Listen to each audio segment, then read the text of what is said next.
E aí, galera, beleza? Como é que vocês estão? Meus amigos, hoje é dia 24 de dezembro, véspera de Natal. E o vídeo de hoje tá aqui dividido em 4 temas. E eu quero começar falando sobre Bolsonaro. Saíram as notícias que eu acho que são interessantes. Quero comentar com vocês, algumas inclusive sobre o que Bolsonaro poderia estar fazendo aí nos próximos dias. Quero também falar sobre as forças, que saíram algumas notícias, e aí eu quero também falar sobre a imprensa e algumas coisas que a mídia vem fazendo. Quero também comentar sobre uma notícia que tem a ver com o governo Bolsonaro e a polícia, coisinha que rolou, que gerou alguns burburinhos. Quero também falar sobre a direita no estado de São Paulo, o que a imprensa também andou fazendo no dia de ontem, tem mais algumas coisinhas extras. Depois, quero falar com vocês sobre, ali tá, né, aquela foto que representa a mídia, porque a mídia e a democracia é a mesma coisa. Não existe democracia sem imprensa. Ontem, a imprensa que tanto trabalha contra a direita, né, que trabalha, né, eles nunca pararam. Eles reconheceram, saltaram através de várias notas, o excelente trabalho que Bolsonaro segue desenvolvendo. Quero mostrar para vocês e com direito até um editorial da Folha de São Paulo sentando a bolacha na turma da picanha, porque ele fala, cara, olha o cenário que o Brasil se encontra hoje. Não dá nem pra tentar vir com conversinha mole de herança maldita. Enfim, tem muita coisa pra gente comentar nesse âmbito. Quero mostrar pra vocês várias notícias, principalmente no âmbito da economia e algumas coisas que já estão, inclusive, discutindo, propondo. Quero depois falar da carreta furacão. Simone Tebet aí segue chupando o dedo. Marina possivelmente vai ser ministra do meio ambiente. E eu quero falar algumas coisas que envolvem a agenda verde e envolvem a esquerda. É interessante. Tem mais algumas coisas também nessa área. E por fim, pra minha surpresa, alguns jornalistas comentaram, alguns, no plural, mais de um, só que um específico, eu trouxe vários, mas um específico chamou mais ainda a minha atenção. Thomas Trauma, ex-porta-voz da Dilma, ex-assessor do Palocci, escreveu aí um texto falando que a coisa não tá tão simples assim pros picanheiros, mesmo que eles cheguem aí, subam a rampa, cheguem ao poder. Enfim, tem muita coisa de comentar, vamos começar? Espero que dê tempo de falar sobre tudo e vejam só. Quero mostrar aqui duas notícias na sequência sobre o mesmo tema. Primeiro, uma matéria de ontem, da UOL, que gerou um baita burburinho, uma baita discussão na direita. Thaís Oyama. Bolsonaro vai passar a posse na Flórida, em resort, onde Trump tem casa. Olha só, a UOL, que todo mundo conhece a UOL, tá falando, ó, ele deve ir pro resort. E aí, nesse resort, o Trump tem uma casa. Aí eu já vou avançar e aí já comento. Isso daqui é um site de direita, é um portal de notícias de direita. Urgente. Bolsonaro pode passar virada do ano na casa de Trump. Eu falei, pronto. A matéria da direita, assim, a matéria da UOL é no resort. A matéria da direita já vira um urgente e já bate o martelo que ainda vai ser na casa do Trump. Pelo amor de Deus. Pelo amor de Deus. Nos últimos dias, eu sigo falando pra vocês, e eu sempre falo assim, gente, tem um pouco de responsabilidade. É literalmente, é o vale tudo pelo clique. O que é que tá acontecendo na direita? O que é que está acontecendo na direita? Vamos pensar assim nos diversos cenários. Tá, Bolsonaro vai. Se ele for, e aí? Se ele for, e aí? Qual o ponto? Ele não pode ir? Se não acontecer nada, vamos pensar no pior do cenário. Ele não pode ir? Se ele for, quem disse que ele vai pra casa do Trump? E se ele não for, e aí? Vamos pedir desculpa? A imprensa a gente sabe que não. E a página direita? Ah, não, porque a gente ouviu a informação aqui. Uai, e sai repercutindo? Cadê a responsabilidade? Cobram tanto aquele rigor da imprensa de apurar, de ir atrás da informação, e disso, e daquilo outro. E pronto. Vai gerar discórdia. A quantidade de discórdia que vem sendo gerada nos últimos dias dentro da direita por informações que você vê que as pessoas, elas não têm uma prova convicta do que elas estão falando, mas elas batem o martelo. Não, é como se fosse uma verdade universal. E tem gente sofrendo, pessoal. Tem gente sofrendo. Eu fico lendo os comentários do meu canal, de outros canais, de tweets. Eu vejo pessoas, principalmente pessoas mais velhas. E eu falo pra vocês, quantas vezes eu sempre falo da tia do Zap. Eu gosto tanto da tia do Zap. Aí eu fico vendo, às vezes, algumas senhorinhas. Ela lê... E ela leu, ela já acredita de primeiro momento.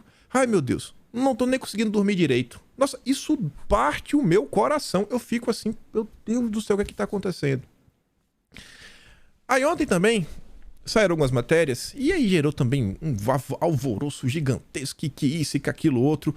No início da manhã, falaram aí que o Freire Gomes estava fora do exército e tinha entrado um novo general. E aí começou, que é isso, que aquilo outro, vai ter, não vai ter, todo mundo assim, convicto da sua tese. Não, agora vai acontecer, não, agora não vai acontecer. No final do dia, acho que o Freire Gomes, inclusive, segue aí, não saiu no diário oficial nem nada. Não importa.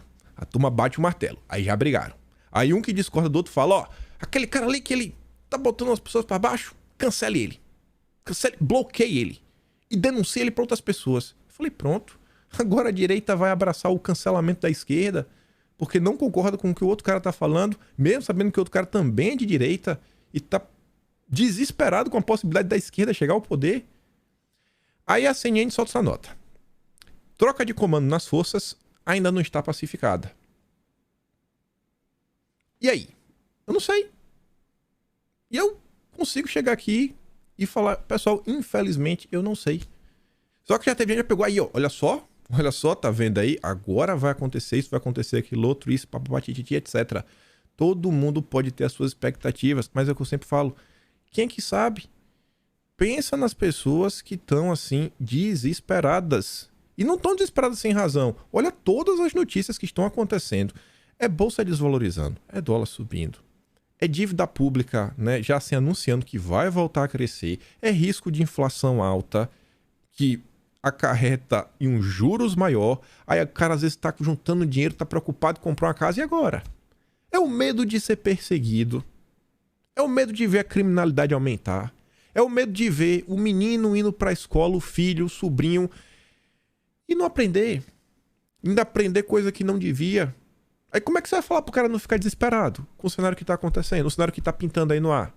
Só que a pessoa às vezes tira o proveito da situação para criar aquele caos. Aí saiu essa nota aqui do Guilherme Amado também. Bolsonaro está magoado com as forças. Segundo Guilherme Amado, Bolsonaro queria agir e as forças não querem. E aí pronto, o povo já bate o martelo como se isso aqui fosse uma verdade universal ou que isso daqui é uma mentira universal que não tem nenhum fundamento. Até agora, pensa assim, de tudo que falaram pra vocês nas últimas 3, 4 semanas, o que realmente aconteceu? De bater o martelo e falar, ó, aconteceu isso. Do que eu lembro, desde o dia 31 de outubro até agora, o que aconteceu pra valer foram as coisas que o entorno de Bolsonaro, o entorno mesmo, aí botei Bolsonaro, o Valdemar que tava lá, o Braga Neto, o Cílio de Bolsonaro, falou, ó, vai acontecer isso daqui. Por exemplo, a questão lá do relatório do PL. Ele não falou que ia ter? Teve. Agora, tirando isso daí, olha a quantidade de teses que estão sendo colocadas na mesa como se fosse a verdade universal. O que foi que aconteceu? E por que as pessoas têm que ser o pai do furo, o pai da informação? E quando a informação não acontece, ninguém aparece para pedir desculpa, falar, pô, eu errei, viu? Eu errei, me perdoa. Eu tinha escutado. Não, mas é sempre assim, não, uma fonte que eu não posso revelar. Recebi uma ligação de Brasília, aí rolou isso, aí rolou aquilo outro. O pessoal bateu tanto lá no Freire Gomes. Eu não sei se é o melhor cara do mundo, o pior cara do mundo. Ontem, o Exército postou aí a saudação de final de ano. Muita gente comentou o final, as pessoas falam, pô, acho que interessante. Não lembro de, em outro momento, aí a turma do Exército falar em liberdade. Quero mostrar aqui pra vocês só o final desse vídeo. Agradecimentos por viverem para servir ao Exército e ao Brasil. Parabéns pelos resultados obtidos nesse exitoso ano. Com um forte sentimento de missão cumprida, desejo a todos um Natal repleto de alegrias e boas memórias. E um 2023 cheio de paz, união, liberdade e realizações. Brasil, acima de tudo. Não falou Brasil acima de tudo, Deus acima de todos. Vocês conhecem esse mote. Mas meteu aí um Brasil acima de tudo e falou um 2023 de liberdade. Vai agir agora? Eu não sei. Eu vim humildemente falar pra vocês que eu não sei. Eu acho que eu não preciso explicar qual é a minha torcida. Não sei qual é. Mas é o que tá acontecendo. E a direita segue brigando entre si. Aí segue um acusando o outro. Você é traidor. Você é isso. Você é aquilo outro. Calma, pessoal. Tem um pouco de calma. Por mais desesperador que é a situação, Quando tiver realmente uma informação extremamente precisa, ela vai aparecer.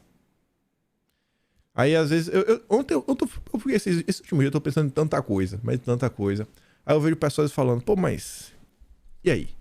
Bolsonaro, ele vai falar pra população? Não vai falar? Isso, e que aquilo outro. E eu fico vendo assim, às vezes, a gente fala assim na brincadeira, tanta coisa, mas a coisa no Brasil tá tão séria mesmo. Eu tava pensando, e aí vocês me dizem, eu tô louco. A coisa no Brasil é tão séria que eu fico pensando o seguinte: imagina se Bolsonaro realmente quer fazer algo e não tem apoio. Aí não acontece. O pior acontece. Vamos pensar no pior cenário. Acontece o pior cenário. Aí imagina se Bolsonaro vai e fala o seguinte: pessoal, não deu, né?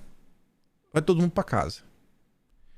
Aí eu pensando no pior cenário. Aí você vai me falar se eu tô louco. Pensa nisso. Não deu, vamos todo mundo pra casa. Bolsonaro tava quieto todo esse tempo. Em nenhum momento, eu acho que ninguém viu nenhum vídeo de Bolsonaro convocando pra nada. Tanto que a imprensa não conseguiu criticar Bolsonaro e colocar a culpa nele por nada. Ele tá quieto. Aí imagina Bolsonaro vai e fala: pessoal, não deu certo. Vamos pra casa. Tu vai me falar que eu tô louco de pensar que a imprensa no dia seguinte vai falar: tá vendo aí? Tá vendo que Bolsonaro podia ter mandado a turma pra casa e não mandou? Tá vendo que era Bolsonaro que estava organizando e estava por trás de todos estes atos?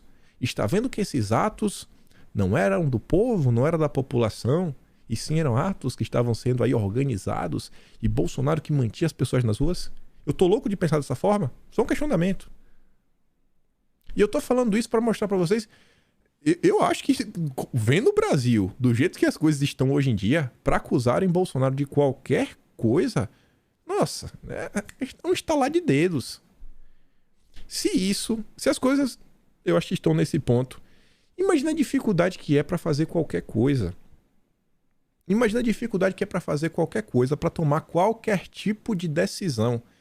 Qualquer decisãozinha que um presidente toma, deve ter tanta variável envolvida, tantas consequências, que, bicho, não é porque o cara se elege presidente ele se torna o maior gênio do planeta. Mas com certeza o cara dorme, acorda, respira, tá em uma posição totalmente diferente, tem uma equipe que trabalha junto com ele, etc. Então é totalmente diferente do que o cidadão comum que tá às vezes olhando de fora, trabalha, consome uma notícia, ouça, vê uma coisa ou outra, não tem acesso à fonte primária, mas quer bater o martelo. Não, vai acontecer isso, vai acontecer aquilo outro, não tem que fazer isso daqui, tem que seguir por aquele caminho. Eu não sei.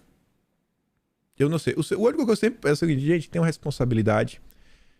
Façam as coisas porque vocês acham que é certo, não porque alguém mandou vocês fazerem. Todo mundo é adulto, todo mundo tem responsabilidade. Eu aqui, desde o primeiro momento, nunca incentivei pessoas a nada. Até gente falou: você tem que incentivar pra pessoa fazer isso, pra fazer aquilo outro. Eu falei: mas cara, eu tô aqui na Austrália. Não é nem justo mandar ninguém fazer nada, sendo que eu tenho como fazer a mesma coisa? Não, eu mando os outros ir, mas eu não vou? Que história é essa? Então é isso que eu assim, penso. Tenta ter um pouco de empatia por todo mundo nesse momento. Quem tá desesperado? Quem quer que aconteça? Quem, sei lá, pensar qualquer tipo de coisa. Tenta pensar, pô, o que é que passa na cabeça do presidente da república? Tenta botar na cabeça até o que é que passa na cabeça das forças? O que tá passando na cabeça de todo mundo? Tentar entender um pouco mais o outro, antes de botar o dedo na cara e querer falar: você é isso, você é aquilo outro, eu tenho uma verdade, você tá mentindo, você é meu inimigo, você é traidor, você não presta, você é comunista. Aí você vê a mesma imprensa que solta várias essas notas, né? Não, Bolsonaro vai para os Estados Unidos. A direita não vai pra casa do Trump. A imprensa solta essa. Aliados próximos tentam convencer Bolsonaro a passar faixa. Com base em que tá afirmando isso? Quem foi que falou isso? Quem foi? Tem alguma prova? Se isso aqui foi sua entrevista, que o cara fala, vamos pegar qualquer pessoa, né? Seu José. Seu José trabalha com Bolsonaro e falou: eu trabalho com Bolsonaro e eu falei: Bolsonaro, passe a faixa. Não é. Não. Apurações dizem que falaram isso, aquilo, outro. E aí fica, sabe, aquela briga. Não é pra fazer isso, Bolsonaro, não faça isso, você faz aquilo, outro faz aquilo. A imprensa tá aí, grande parte do tempo, só pra causar confusão. Nem tudo que a imprensa posta, obviamente, é mentira. Grande parte do que a imprensa posta, lá no fundo, tem um fundo de verdade. Obviamente sempre vem carregada com muita narrativa. Mas falar que tudo que tá na imprensa é verdade, não é.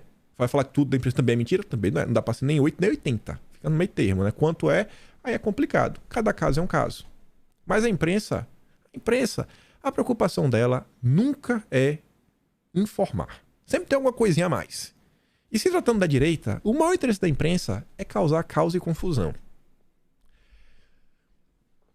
Aí só pra falar aqui da questão de faixa, né? Porque tem conexão. Olha a imprensa. Olha qual é a indignação da imprensa. Lula desiste de Maduro em posse. Cerimônia terá recorde de líderes mundiais. O venezuelano já foi informado e, segundo fontes no Itamaraty, entendeu a situação vivida pelo petista. O Dilma tenta. Eu quero trazer o Maduro, mas não tem como. Não tem como. Cada portaria lá de Bolsonaro. Essas são as preocupações da imprensa. Aí essa mesma imprensa diz que os aliados de Bolsonaro falam: não, Bolsonaro, vai lá, passe a faixa, se humilhe. Não tem nenhuma chance disso acontecer. Nenhuma chance. Tem nem pra quem não dizer, porque não tem nenhuma chance disso acontecer. Essa eu digo que não tem nenhuma chance, porque assim, transborda o absurdo. Aí veja isso daqui também. Isso daqui é um fato. Eu quero trazer outra notícia. Equipe de Lula veta a TV Jovem Pan na transmissão da posse. Teve até uma galera da direita que falou: eu tô nem aí, porque agora eu não assisto mais a Jovem Pan. Eu não assisto mais. Eu falei: pô, pessoal, não dá pra ser dessa forma. O que é que chama a minha atenção nisso daqui? Vamos pensar. Não precisa nem pegar Bolsonaro. Pensa Tarcísio. Pensa Romeu Zema. Pensa qualquer governador no Brasil. Jorginho Melo. Mas não precisa ser de direita. Só um pouquinho mais à direita. Que apoie Bolsonaro. Vamos pegar o Heinz. Não, o Heinz não é governador, o Heinz é senador. Vamos pegar o Jorginho Melo, lá em Santa Catarina. Imagina na posse do Jorginho Melo. Ele falou: a Globo não. A Globo está proibida. Nossa, aí aparecia aquela chuva de jornalista, chorão, desesperado, falando que a democracia brasileira está em risco, o autoritarismo emerge das entranhas do interior de Santa Catarina, o estado mais bolsonarista do Brasil, e mostra de forma clara a intolerância. Intolerância, meu Deus! Não existe democracia sem imprensa. Ia ser esse caos. Mas não, mas como é a Jovem Pan, não, tá de boa. Ah, a Jovem Pan tá de boa. Ninguém liga. Ninguém liga. Aí tem gente da direita que... ah, também não tô nem aí, eu não assisto mais a Jovem Pan. Gente, peraí, né? Aquela história, ó. Primeiro levaram o meu vizinho, mas não era comigo, então tô nem aí. É a mesma coisa. Ou a gente realmente se importa, a gente tem um valor, princípio, fala, pô, a gente é contra essa questão de, sabe, limar alguém, né, cortar as asinhas. Não, pô, não é assim. Tem que ter um mínimo de equidade. Aí você vê, o que é que a imprensa faz? Além de se silenciar, a UOL noticia com a maior naturalidade do mundo, após campanha nas redes, que anuncia retirada de patrocínio à Jovem Pan. Aquela campanha daquele grupo, tá no Twitter, etc., falando que, não, a Jovem Pan aí produz uns conteúdos que não pode, que faz mal pro Brasil, então tá indo atrás de todos os anunciantes para deixar, né, de anunciar, para tentar desmonetizar a Jovem Pan de vez, uma vez completa. Sendo que é complicado, né? É uma empresa gigantérrima. Não sei se essa palavra existe. É uma rádio que tá aí, tem filiais ao redor de todo o Brasil. Imagina a quantidade de pessoas que a Jovem Pan não emprega. Aí você vê que a turma, eles colocam a ideologia acima de tudo. Ele não pensa, às vezes, na tia da limpeza que trabalha na Jovem Pan de Feira de Santana, na minha cidade. Ela tá lá, né? Ganha um saláriozinho. Tem lá o porteiro, segurança. Ninguém pensa. Porque a ideologia fala mais alto. Vamos destruir uns aos outros. É a mesma turma que fala em democracia, que fala de amor, que fala isso, que fala daquilo outro. Olha o momento, tudo que tá rolando. Você vê como é a imprensa. E é o que eu tô falando, tem muita gente na direita que tá pegando, às vezes, o que sai na imprensa para tomar ou como uma verdade universal, ou como uma mentira absoluta, e brigam entre si. Você não presta, você é isso, você é aquilo outro. Menos, um pouquinho menos. Isso não ajuda. Aí você vê isso daqui também. A imprensa passou todos os últimos dias celebrando a festa da diversidade, porque agora temos ministras mulheres, temos negros, né? Falando diversidade, que Bolsonaro não tinha isso. Tinha. Aí tudo bem. Aí veja como são as coisas. O Tarcísio, ele nomeou a Sonaira para ser secretária. Meio que ser uma espécie de Damares no governo do estado de São Paulo. Aí o que a Veja diz, a secretária antifeminista do governo de Tarcísio em São Paulo. E aí é só ataque e porrada na Sonaira. Não presta. Pô, cadê a valorização? Por que não dá um destaque como fala, pô, olha aí o Tarcísio dando espaço para a secretaria importantíssima, para a mulher negra. E aí? A Mônica Waldvogel, da Globo, fala o seguinte: o governador Tarcísio entrega ao bolsonarismo a secretaria que trata do que essa gente mais despreza, as mulheres.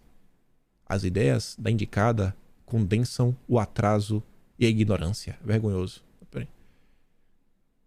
Tarcísio entrega a secretaria que cuida das mulheres para uma mulher.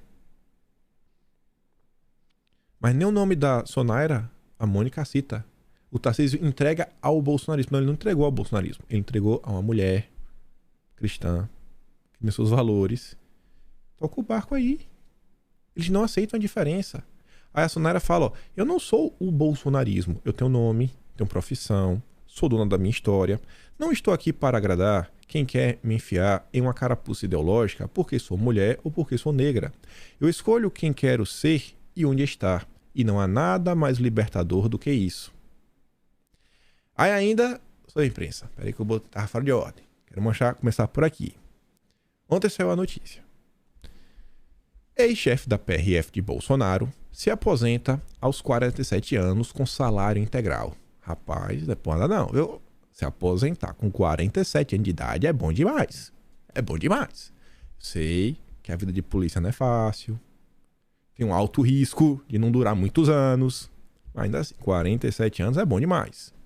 Aí veja, o governo de Jair Bolsonaro concedeu no apagar das luzes, aquela expressão que, para dar ideia, né, que é safadeza, aposentadoria integral ao ex-diretor da PRF, Silvinei Vasquez.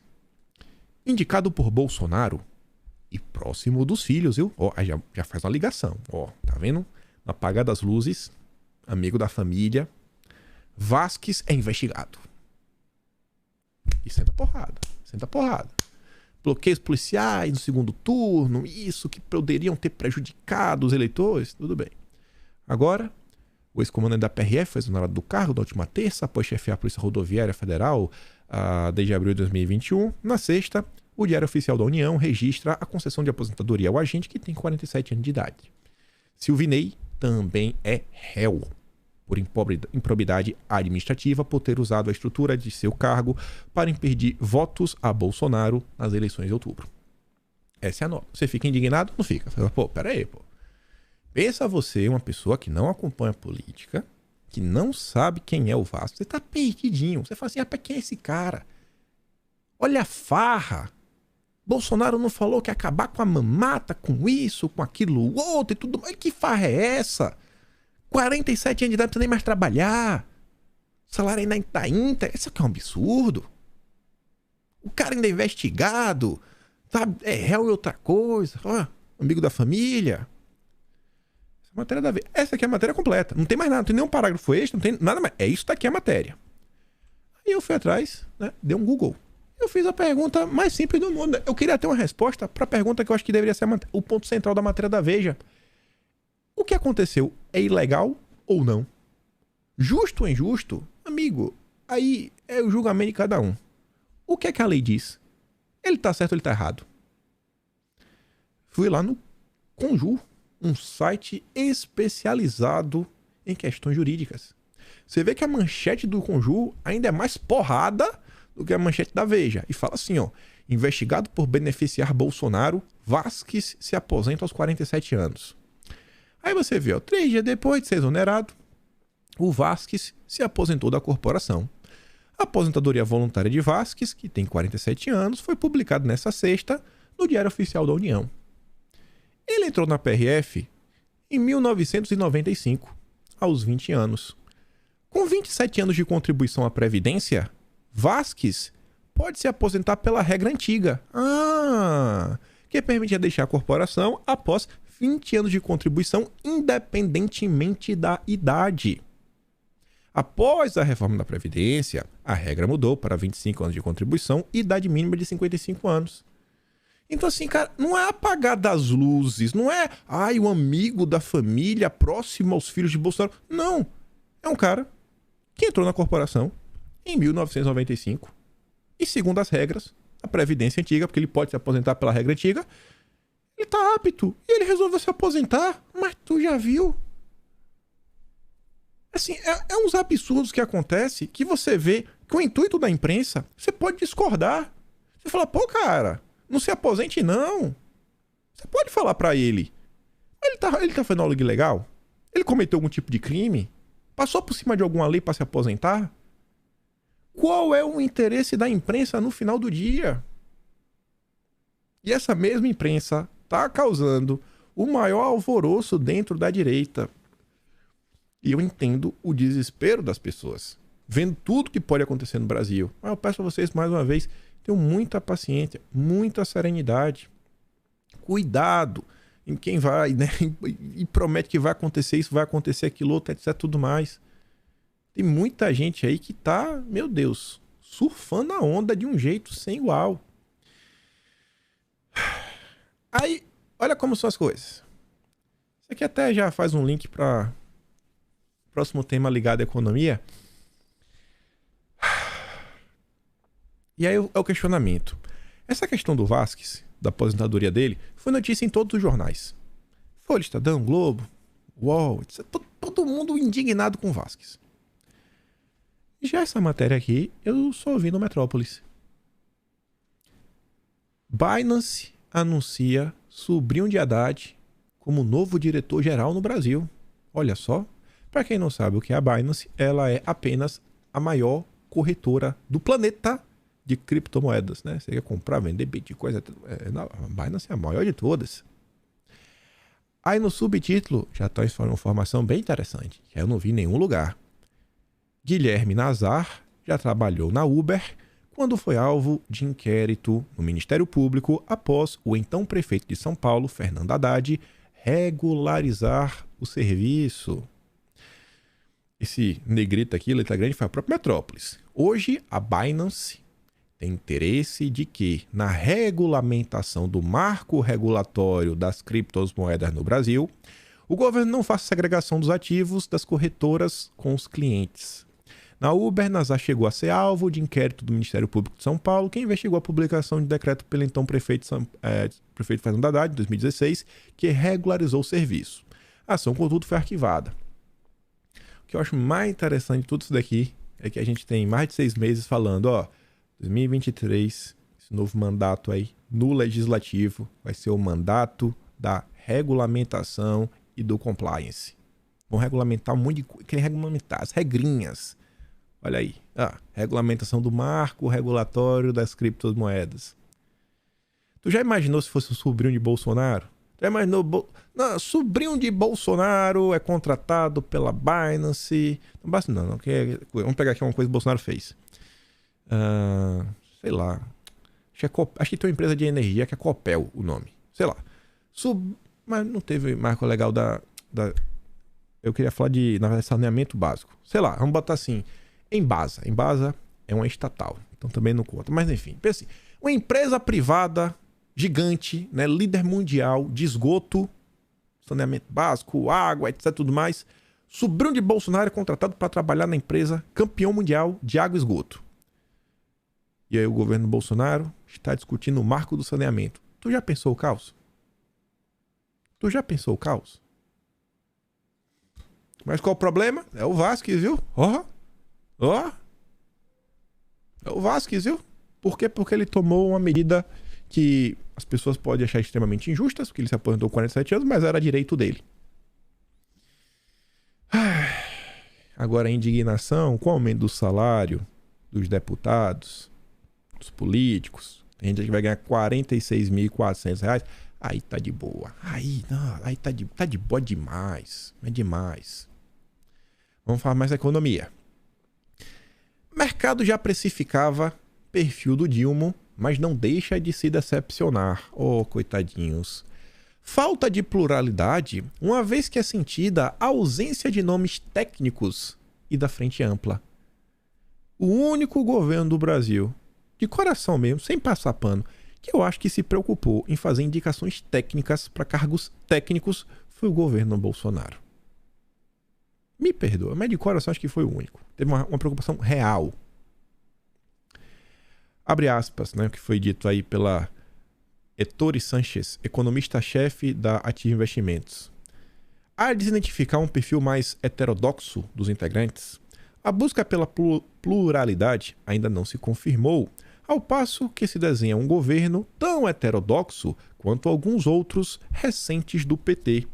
Isso não significa que teremos um governo amplamente desfiscalista, mas as ações no pré-governo, infelizmente, vão nessa linha. Não necessariamente, né, vão abandonar a responsabilidade fiscal, porém, as ações até aqui mostram isso. Responsabilidade fiscal. Olha essa notícia. Governo eleva previsão de superávit primário em 2022 para 34,14 bilhões. A economia brasileira vai fechar no azul, no positivo, mais, ó, o maisinho, no positivo. Vamos agora para a próxima notícia. Valor, Grupo Globo, né? Valor econômico. Congresso aprova orçamento com déficit de 231,5 bilhões. Aqui é menos. Aqui é saldo positivo, contas no azul. Aqui é menos, contas no vermelho. O próprio Eduardo Cunha fala, ó, esse é o saldo que será o primeiro ano do novo velho governo do Dilma. Sairemos de um superávit de 34 bilhões para um déficit de 231 bilhões. Com a gastança irresponsável que vão fazer. Vamos fazer o L. Por isso que eu digo que eu entendo as pessoas que estão desesperadas. Isso daqui leva ao aumento na dívida pública, que vai levar a um aumento nos juros, né? O Brasil não vai ser visto como bom pagador, vai desacelerar a economia, tende a levar ao desemprego, que tende a levar outras coisas, tem mais problemas, também tem uma desvalorização do dólar, que leva a aumento de preço, que gera inflação, que gera mais juros para combater a inflação e no fim tá todo mundo mais pobre. Aí a Folha de São Paulo soltou um editorial, segundo Eduardo Cunha, em fato raro, soltou na primeira página. É quase uma confissão de arrependimento de terem feito L, além de reconhecerem os avanços na economia no governo Bolsonaro. Falei, nossa, a Folha de São Paulo está reconhecendo os avanços do governo. Não é possível. O que é que está acontecendo? Aí fala o seguinte, o crescimento mostrou ritmo além do esperado, com o PIB avançando acima dos 3%. Parabéns, Bolsonaro. O emprego teve retomada vigorosa. Parabéns, Bolsonaro. A inflação deixou o patamar de 2 dígitos e se encontra em trajetória de queda mais adiantada do que de países ricos. Parabéns, Bolsonaro. A dívida pública voltou ao patamar pré-pandemia. Só para avançar, né? Com déficit, o que é que vai acontecer? A dívida pública vai voltar a subir. É verdade que existe a necessidade de recompor os recursos do orçamento para amparo de famílias carentes. Também é fato que os preços ainda inspiram cuidados, os juros estão muito elevados e a atividade se encontra em desaceleração. Justamente por isso, a estratégia correta seria uma intervenção prudente na despesa pública, limitada ao suficiente para assegurar a assistência social, né? Ali os 70 bilhões. A responsabilidade fiscal facilitaria a queda da inflação e dos juros e a economia poderia recobrar o crescimento sustentável, crucial para a redução da pobreza. Foi outra, porém, a escolha do Dilma. E não é por acaso, a recuperação que se podia vislumbrar ficou nublada em menos de 2 meses. Olha só, a Folha de São Paulo reconhecendo que depois de todos os conflitos... A gente teve uma pandemia, uma coisa que nunca... Assim, ninguém viu. Ninguém tinha visto isso. O que foi? Ninguém viu. Na nossa geração, ninguém viu. Passada a pandemia, veio o conflito na Europa. Caos. Inflação. E mesmo com esse cenário, o governo Bolsonaro traz a dívida pública para o patamar pré-pandemia e coloca o Brasil no cenário que vislumbra o crescimento, o desenvolvimento, mais empregos, maior poder de compra, pessoas felizes, índice de crimes caindo, apreensão de drogas subindo. Nossa! E tudo isso foi colocado a perder em menos de 2 meses.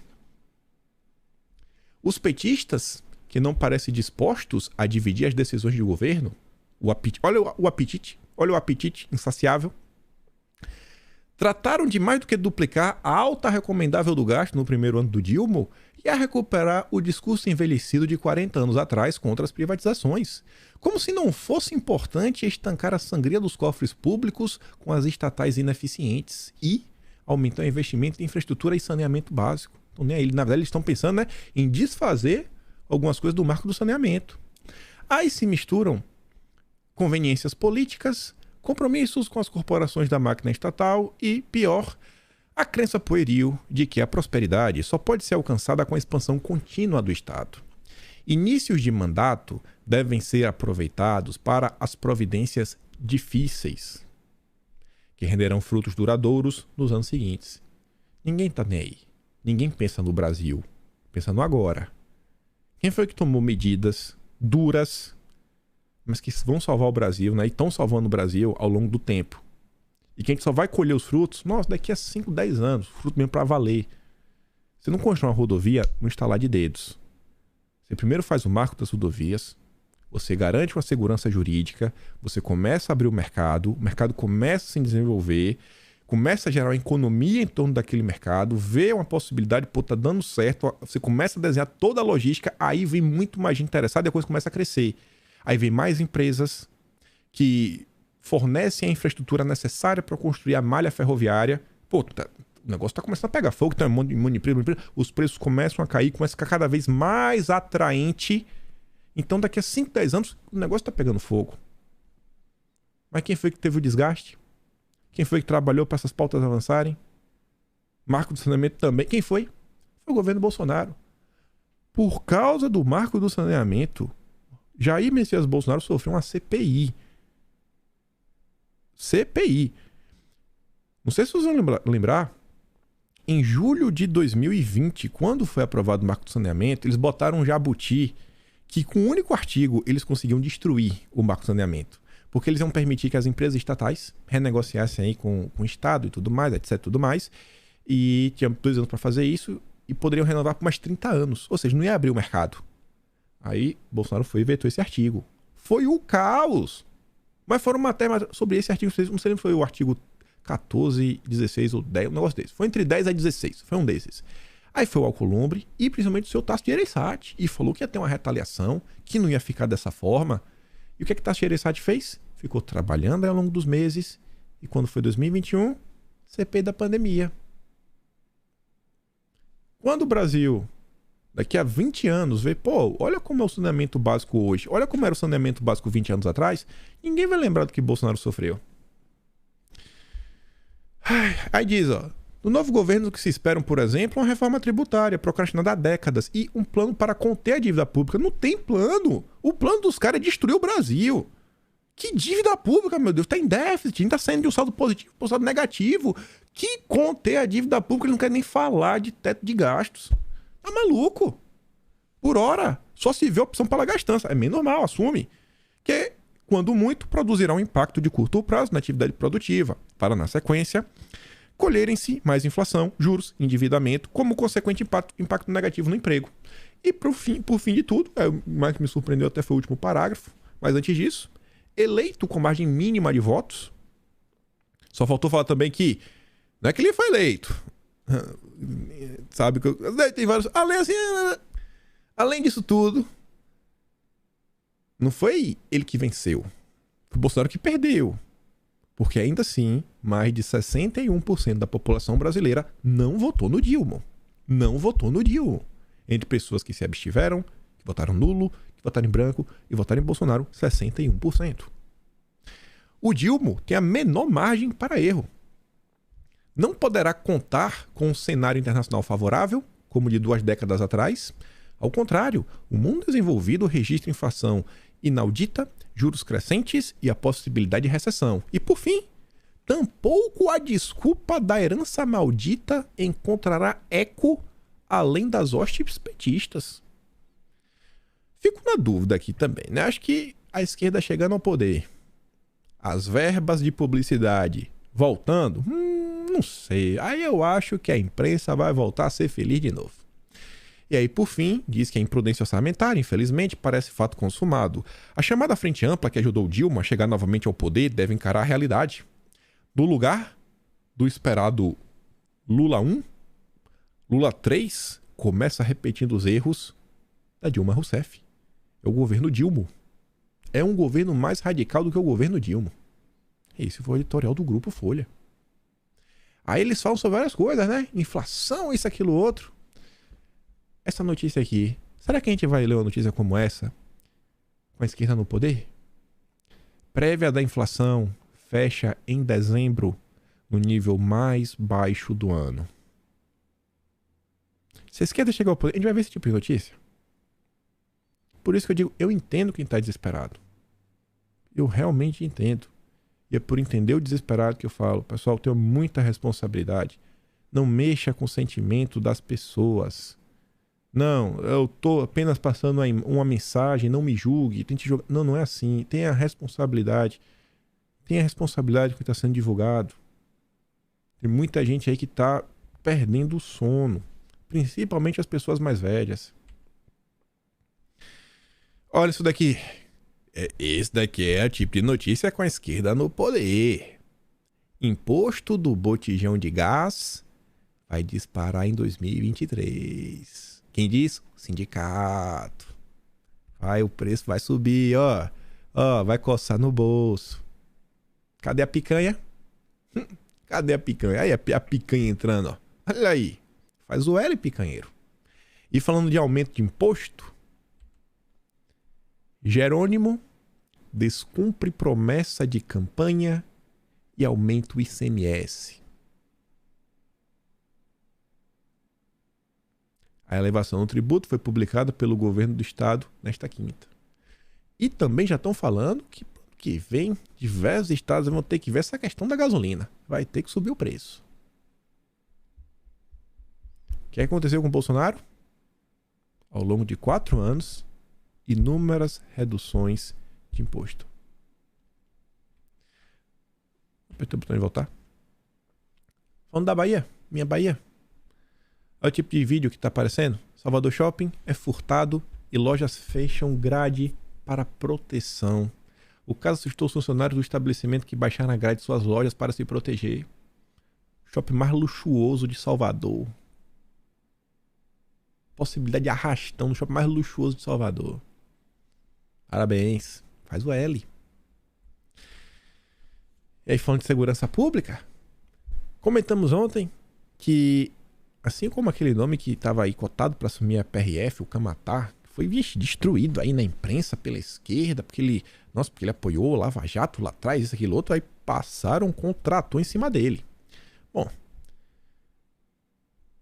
Flávio Nino indicou um coronel para cuidar da penitenciária. Aí você fala, pô, é surpreendente, né? Um coronel para tomar conta presidenciária faz até sentido. É até uma nomeação técnica. Mas o coronel que esteve no massacre do Carandiru desiste de assumir cargo no Ministério da Justiça. Por que ele desistiu? O recuo ocorre após a repercussão negativa da escolha. Ou seja, foi por pura pressão e política, mas o nome cai. Tô até querendo simpatia com esse coronel, viu? Nem sei quem é, mas já tô gostando dele. Brincadeira. Essa é a esquerda. Olha aí o amor. Olha o amor. Ai, Jesus. Dói, viu? Meu Deus do céu. Pensando que pode rolar no Brasil. Meu Deus do céu. Aí você vê aqui também. BNDES. BNDES. Tem hora assim que... Não é nem que dá vontade de chorar. Sabe? Dá um vazio no peito. Você fala, pai, o que é que tá acontecendo? É um vazio que fica assim, que eu fico assim dentro de mim, que eu fico assim... Pai, é inacreditável o que tá acontecendo. E as pessoas não conseguem perceber. Ainda é uma parcela mínima da população que entende o que está acontecendo no Brasil hoje. Mínima quando eu digo assim que você pega o Brasil inteiro. Tem muita gente que até vota em Bolsonaro, mas às vezes vota só porque não quer o PT. Você mesmo se explica para ela, você vê que ela não está realmente entendendo o que é que se passa. Você vê que as preocupações são diversas, às vezes é a farofa da GK, simplesmente entre os mais jovens. É a fofoca aqui, a fofoca lá. É dolorido. Bolsonaro até falava, né? Falou diversas vezes. Por falta de conhecimento, meu povo pereceu. Não é que ele inventou essa frase. Ele falou essa frase. Essa frase está na Bíblia. Você vê que a humanidade caminhou aí mais de 2000 anos e comete os mesmos erros. Os mesmos erros. Não é querendo santificar Bolsonaro, não. Longe disso. Mas quando a gente pensa, né? Nada no lavar as mãos. Não, vou aqui lavar minhas mãos.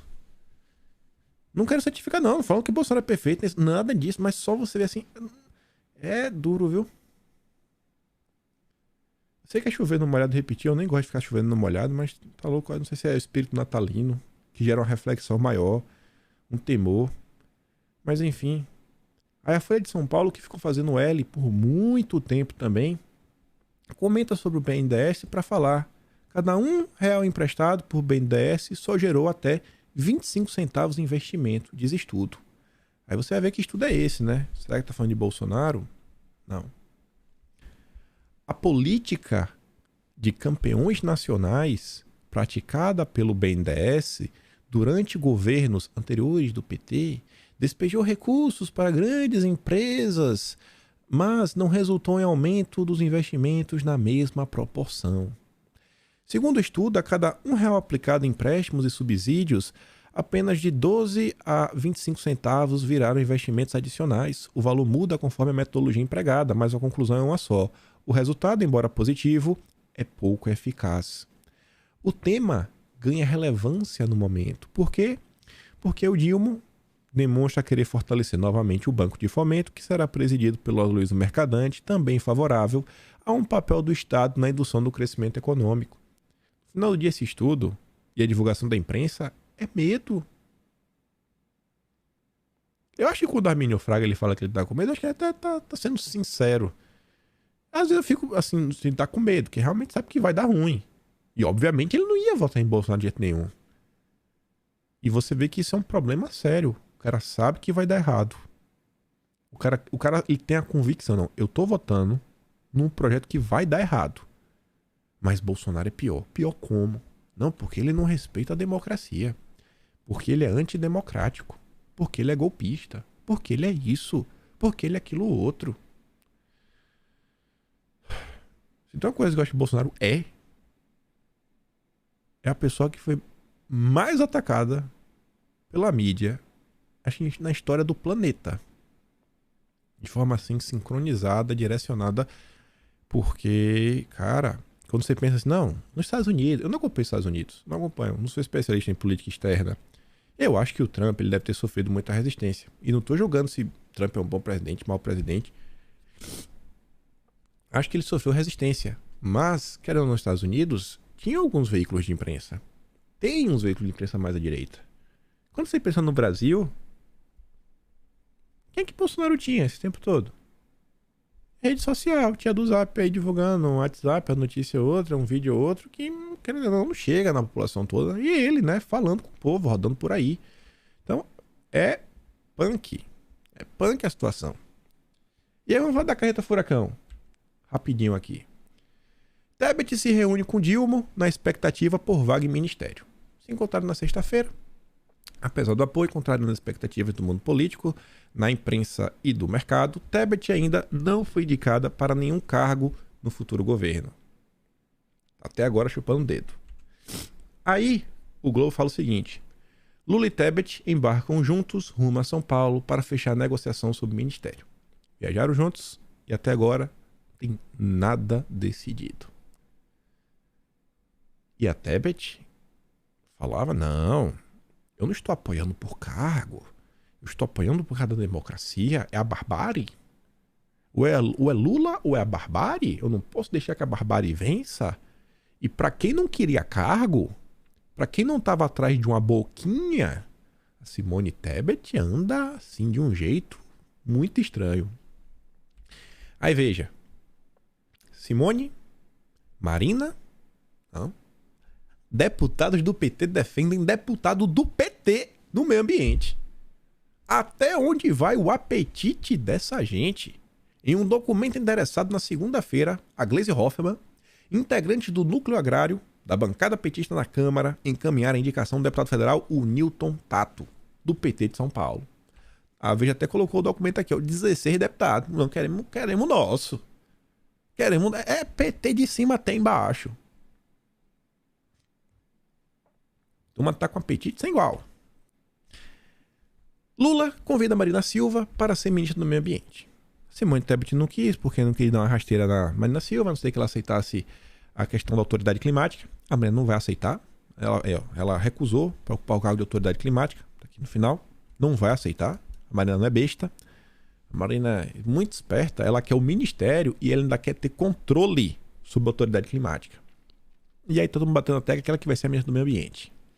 Aí ela diz, ó, lá no Twitter: tive uma boa conversa com Dilma sobre os rumos da política socioambiental do país. Esclareço que no encontro não tratamos sobre o convite para assumir a autoridade climática, que defendo ser um cargo técnico vinculado ao Ministério do Meio Ambiente. E ainda tá botando queixo, viu? O cara aqui é o de baixo de minhazinha. Isso é preocupante demais. Olha essa notícia. Não pensa na Simone Tebet. Pensa na preocupação que os ativistas, os ambientalistas estão vendo. Todo mundo conhece Simone Tebet. Eu acho que a Simone Tebet, ela não tem nenhum eco dentro da direita. A turma da direita não apoia a Simone Tebet pra nada. Nada, zero. Nenhum tipo de indicação. Mas fala o seguinte, que ambientalistas não querem Tebet no meio ambiente. Lideranças ambientalistas estão preocupadas com a possível escolha da Simone Tebet para o Ministério do Meio Ambiente. Há protesto nos bastidores. O motivo é o histórico da Simone Tebet. Que histórico seria esse? Ela tem ligações com a agropecuária brasileira. Além disso, o MDB é uma sigla que tem tradição de defender pautas ruralistas. Aí imagina, tu conhece o mínimo da Simone Tebet. Tu vê que ela não tem nenhum tipo de alinhamento com a direita, que é o grupo que tem uma proximidade muito grande aí com o agronegócio e defende o agronegócio. Imagina qual é a defesa, aquela defesa bem sem graça e sem sal que o MDB e a Simone Tebet fazem, né? Bem sem graça e sem sal. Mesmo assim, já é motivo de discórdia. Imagina o tipo de política socioambiental, não é ambiental, socioambiental, né? É o SG, que essa turma não anda planejando. Tem como esse país dar certo? Você vê, a coisa é tão catastrófica que a Miriam Leitão fala que o nome certo para o Ministério do Meio Ambiente é a Marina Silva. Eu nem vou ler o resto. Aí o Rui Costa Pimenta, da esquerda, do PCO. Tu vê como uma coisa é complicada. A esquerda PCO, marxista, um bom motivo para não nomear é colocar a raposa para tomar conta do galinheiro. Pronto. Meu Deus, o que é que a Marina anda planejando? Porque essa linha do PCO, eles chamam globalismo de imperialismo.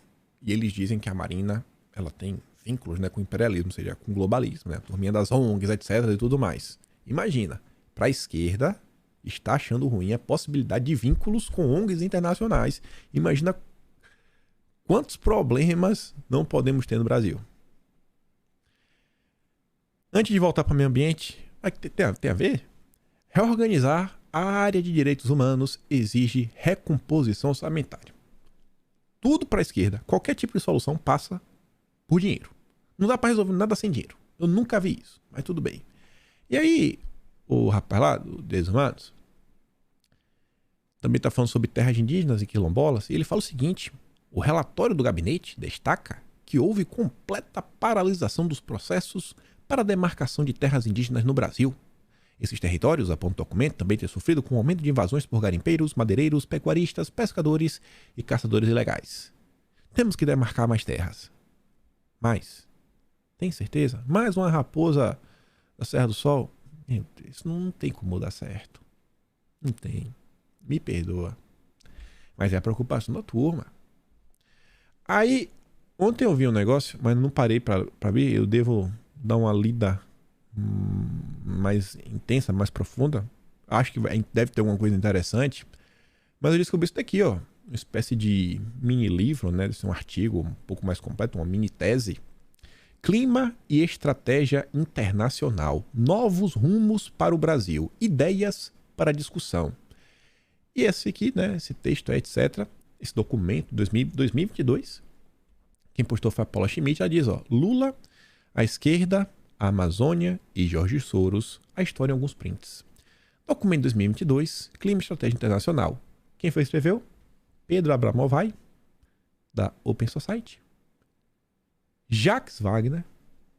A Paula não percebeu, mas temos também aqui a Isabela Teixeira, que está cotada aí para assumir a autoridade climática. Se ficar debaixo do guarda-chuva da presidência da República, aconselha a ONU. Ex-ministra do PT. E quem fez o prefácio? Celso Amorim. Clima e estratégia internacional.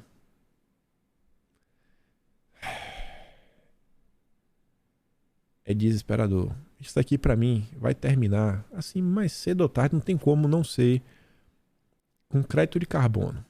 População comum quer comprar um quilo de carne, compensa o carbono.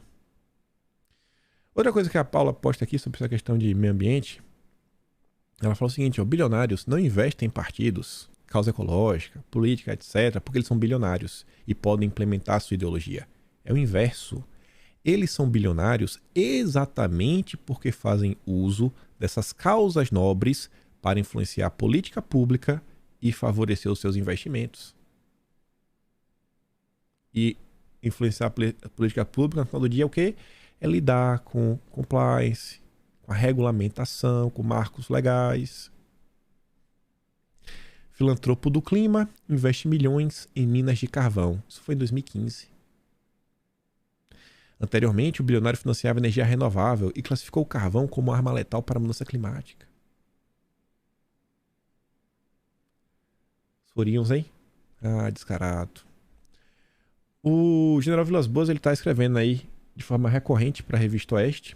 Esse aqui foi o texto dele, ó. A evolução do ambientalismo e o Brasil no banco dos réus. O ambientalismo vem crescendo, sendo empregado como um braço do imperialismo. Olha, o Vilas Boas está usando o palavra da turma da esquerda, né, quando ele fala imperialismo. O imperialismo lê-se globalismo. Mas você vê que é uma preocupação, né? Então espero que a turma aí da caserna esteja bem de olho no que eles estão propondo. E, para minha surpresa também, eu tinha comentado com vocês da Bolsa Verde. Tinha saído uma nota no Estadão que falava que ia dar uma Bolsa Verde para as famílias aí ajudarem a preservar o meio ambiente e tudo mais. Teve uma entrevista com o Aldo Rebelo no canal Livre da TV Bandeirantes. E ele fala o seguinte: o mercado de carbono, por exemplo, idealizado pela ONU, foi um dos alvos dele. Isso é uma tragédia para o país, disse Aldo Rebelo ao ser interpelado pelo jornalista Fernando Mitre. Você deixará de ter uma atividade econômica sustentável, que é criar vaca, plantar soja, milho, arroz, feijão, para depender de uma bolsa carbono que amanhã pode ser cortada. Esses incentivos, não, é vender que crédito, etc, tudo mais. Cara, as pessoas não estão produzindo nada, sabe? É aquela indústria, né? O mundo real. Produtos reais, palpáveis, você pega, né? Olha, nossa, um controle, nossa, um cortador de unha, nossa, um tripé para, sei lá, celular. Qualquer coisa, nossa, um mouse, uma roupa. Não, não tem. Não, uns créditos. E se mudar o preço cair, etc, tudo mais. Aí olha como são as coisas. O Brasil para no tempo. O Brasil tá parado. Parado. Não tem indústria, não tem nada. Aí o crédito, que o Brasil tá ganhando dinheiro, tá sendo vendido para quem? Para os europeus. Que cada vez mais se industrializam, né? Com novas indústrias e isso, e novos parques industriais, semicondutores. E o Brasil, vocês não se industrializam, vocês ficam aí quietinho vendendo crédito, viu? E a gente fica aqui. Vamos ver o que é que a esquerda vai defender a nível de legislação nos próximos anos. Independente de qualquer coisa, a direita, a esquerda vai estar enchendo o saco. E para falar de meio ambiente, cuidar do meio ambiente, mais uma vez o governo Bolsonaro, o Daniel Ferreira, que assumiu o Ministério do Desenvolvimento Regional com a saída do Rogério Marinho, o novo marco regulatório do saneamento não é só um programa ambiental. Ao se propor a tratar esgoto de 100 milhões de brasileiros, é o maior programa ambiental do mundo. Baía de Guanabara tem praia limpa pela primeira vez. Porque agora não tem mais esgoto sendo despejado na praia. Falar isso aqui bem rápido, só um comentário. Nordeste é protagonista em ministérios de Lula após ausência com Bolsonaro. O próprio Rogério Marinho do Rio Grande do Norte, tinha um Gilson que era Pernambuco, Queiroga era do Paraíba, o Roma, baiano. Só para pegar esse nível de mim, já falei quatro, né? Então já passou. É só narrativa. Amanda Audi, no sentimento gostoso de que a partir do ano que vem teremos ministros seres humanos. A gente não tinha ser humano. Eles desumanizaram qualquer pessoa mais à direita. E por fim, que aí, essa aqui eu vou deixar para depois, né? Depois do Natal, porque aqui tem duas aqui em sequência e se conectar com o próximo tema. Deixa aqui para dia 26, porque amanhã tem vídeo, mas não um vídeo sobre política. Na verdade também sobre política. O vídeo, gravei aí, tá gravado já, todo editado, tudo bonitinho. Uma conversa que eu tive com algumas pessoas, bater um papo com vocês, mas ainda é Natal, né? Pra tentar sair um pouquinho dessa discussão, mas o vídeo é interessante, acho que vocês vão gostar. É em torno de um grande questionamento aí que acho que paira diversas pessoas de diversas alas diferentes. Então amanhã tem vídeo, uma mais pura convicção, não paramos de jeito nenhum, mas por hoje eu fico por aqui. Quero desejar um ótimo Natal para vocês, um ótimo Natal, mesmo de coração. Espero que todo mundo aí tenha uma ótima ceia com a família, com o aniversariante da noite, né? A pessoa mais importante de todas nesse momento. Eu espero de coração mesmo que, pelo menos durante a ceia do Natal, as pessoas consigam esquecer do problema. Só no Natal, né? Porque não viver também de ilusão não dá. A gente esquece. Mas para poder realmente, assim, nesse momento, focar as energias. Nesse momento, não vamos tirar aqui esse final de noite. Ter uma calma, né? Dar uma respirada, tudo bonito, tudo bacana. E poder curtir bastante aí com a família de vocês. Quem tiver brigado com o primo, papagaio, periquita, etc., faça as pazes, fica todo mundo feliz. Tenha uma ceia maravilhosa, que dê tudo certo, mas sempre acaba tendo bem uma confusão no Natal. E é isso, pessoal. Acho que é o que eu posso desejar para vocês nesse momento assim de maior. Com certeza a gente vê amanhã. Dia 26 a gente volta de novo com tudo do mesmo jeito, né? Só o vídeo de amanhã que vai ser um pouco diferente, nosso padrão aqui. E é isso. Se gosta do meu trabalho, passa também do canal. Tem o botão de valeu, tem o Patreon aqui na descrição. Compartilha esse vídeo e a gente se vê amanhã de novo. Aquele grande beijo e abraço, tamo juntos. Valeu, meus amigos, e Feliz Natal mais uma vez. Fui!